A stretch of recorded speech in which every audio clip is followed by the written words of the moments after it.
Gurupyo Namaha. Welcome to your Divine Prayers channel. Let's chant together Sanskrit sloka with ease. For beginners who want to learn to chant this sloka can go through the link given in the description box. Today we will chant Gopika Gita. This prayer is taken from the 10th chapter of Bhagavata, the story of Lord Vishnu as told to King Jayamejaya by Sage Sukha. Gopi is a Sanskrit word originating from the word Gopa. Gopi is also called as supreme knowledge. These beautiful verses reveal the staunch devotion of young maidens of cowherds of Yadava clan to Lord Krishna. तन्मनस्कास्तदालापास्तद्विचेष्टास्तदात्मिकाः तद्गुणानेव गायन्त्यो नात्मगाराणि सस्मरुः पुनः पुलिनमागत्य कालिन्द्याः कृष्णभावनाः समवेता जगुः कृष्णं तदा गमनकाङ्क्षिताः गोप्यौचुः जयति तेऽधिकं कृष्णा जन्मना व्रजः श्रयत इन्दिरा कृष्णा शश्वतत्र हि दयितदुष्यतां कृष्णा दीक्षुतावकाः त्वयि धृतासव कृष्णा स्वां विचिन्वते सरदुदासये कृष्णा साधुजातसत् सरसिजोधर कृष्णा सीमृषादृशा सुरतनाथ ते कृष्णा अशुल्कदासिकाः वरदनिघ्नतो कृष्णा नेह किं वदः विषजलाप्ययात् कृष्णा व्यालराक्षसात् वर्षमारुतात् कृष्णा वैद्युतानलात् वृषमयात्मजात् कृष्णा विश्वतो भयात् वृषभते वयं कृष्णा रक्षितामुः न खलु गोपिका कृष्णानन्दनो भवान् अखिलदेहिना कृष्णा अन्तरात्मदृक् विखनसादितो कृष्णा विश्वगुप्तये सक उदेयिवान् कृष्णा सात्वतां कुले विरचिता भयं कृष्णा विष्णुदुर्यतेः चरणमीयुषां कृष्णा संसृते भयात् करसरोरुहं कृष्णा कान्तकामदम् शिरसि देहि न कृष्णा श्रीकरग्रहम् व्रजजनार्तिहन् कृष्णा वीरयोषितां निजजनस्मय कृष्णा ध्वंसनस्मित भज सखे भवत् कृष्णा किङ्करी स्मनो जलरुहाननं कृष्णा चारुदर्शय प्रणतदेहिनां कृष्णा पापकर्षणं तृणचरानुगं कृष्णा श्रीनिकेतनं फणिफणार्पितं कृष्णा ते पदाम्बुजं कृणुकृचेषु न कृष्णा कृन्दिरुच्चयम् मधुरया गिरा कृष्णा वल्गुवाक्ययाः बुधमनोज्ञया कृष्णा पुष्करेक्षण विधिकरीरिमा कृष्णा वीरमुह्यतीः अदरसीदुना कृष्णा अप्ययायस्वनः तव कदामृतं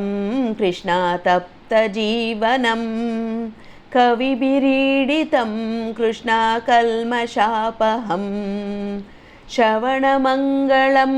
कृष्णा श्रीमदाततं भुवि गृह्णन्ति ते कृष्णा भूरिदा जनाः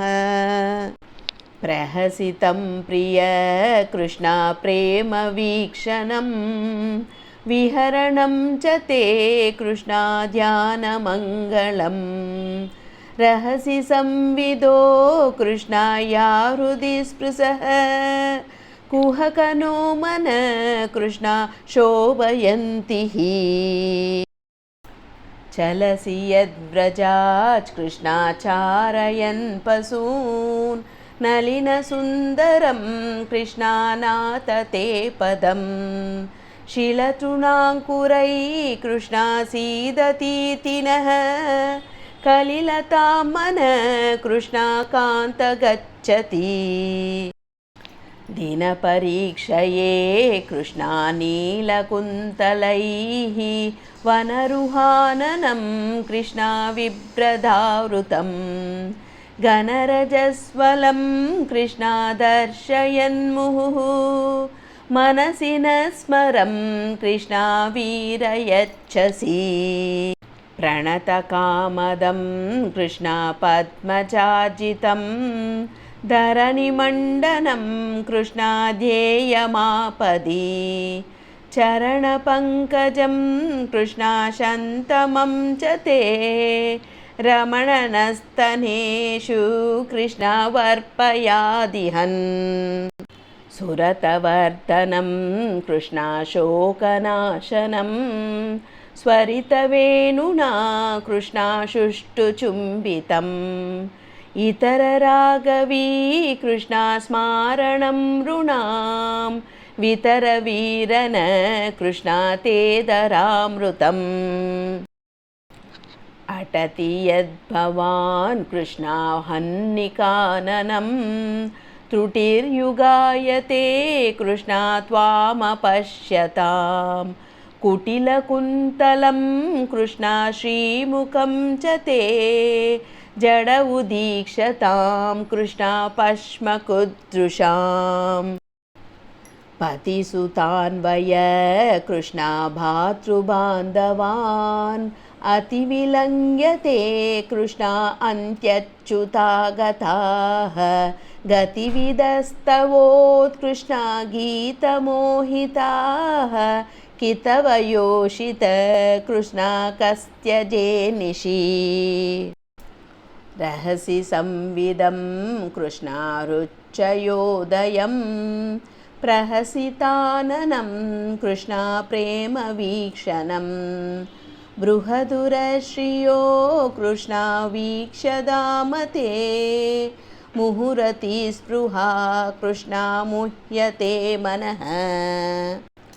व्रजमनोकसां कृष्णा व्यक्तिरङ्गते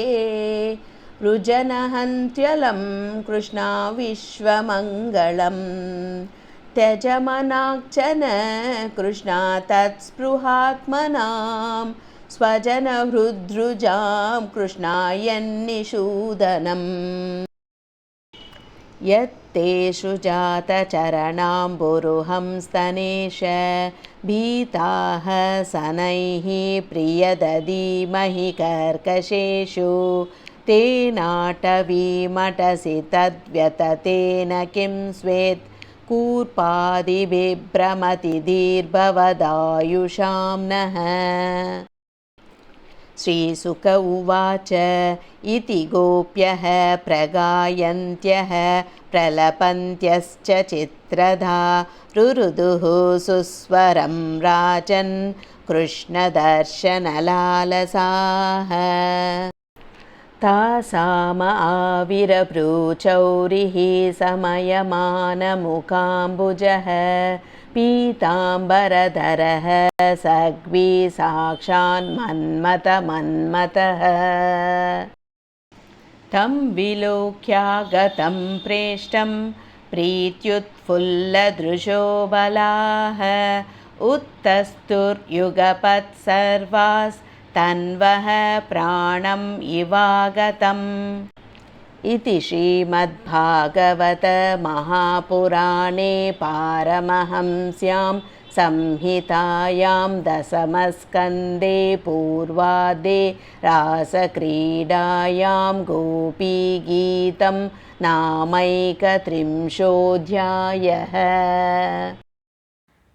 यदक्षरपदभ्रष्टं मात्राहीनं तु यद्भवेत् तत्सर्वं क्षम्यतां देव श्रीकृष्ण नमोऽस्तु ते विसर्गबिन्दुमात्राणि पदपादाक्षराणि च न्यूनानि चातिरिक्तानि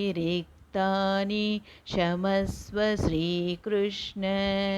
अन्यथा शरणं नास्ति त्वमेव शरणं मम तस्मात् कारुण्यभावेन रक्ष रक्ष Shri Krishna. Let's chant together Hare Krishna Mahamantra 3 times for the welfare of all living beings. Hare Krishna Krishna Krishna Hare Hare Hare Rama Rama Rama Hare Hare Hare Krishna Krishna Krishna Hare Hare Hare Rama Rama Rama Hare Hare Hare Krishna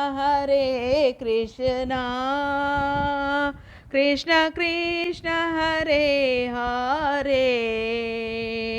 Hare Rama